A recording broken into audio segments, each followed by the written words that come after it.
ठाकरे गटाचे निष्ठावंत खासदार राजाभाऊ बाजे आपल्यासोबत आहेत. आपण त्यांच्याशी बातचीत करूया. भाऊ, 6 खासदार शिंदे गटात गेले. तुम्ही एकमेव असे खासदार आहे नाशिक जिल्ह्याचे का उद्धव ठाकरेंसोबत आहे. काय प्रतिक्रिया? अं, प्रतिक्रिया द्यायसारखे त्याच्यात काही प्रश्नच नाहीये.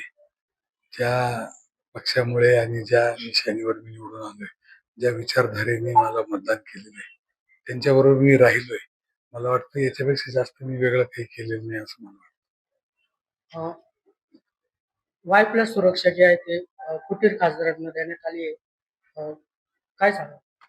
आता मला काय सांगता येणार त्याच्यात? मला सुरक्षेची काही गरज नाही, काही आवश्यकता आहे असं मला वाटत नाही. आता त्यांचं काय आहे ते आता काळजी घ्यायचं काम असेल, आता मला ते सांगता येणार नाही, पोलिसांचं काम. जनता त्यांना धाडा शिकवला असं आपल्याला आज मी काहीच बोलू शकणार नाही, वेळ येईल तेव्हा बोलू. तर हे होते खासदार राजाभाऊ बाजे. योगेश माळनकर, TV9 मराठी, सिन्नर, नाशिक.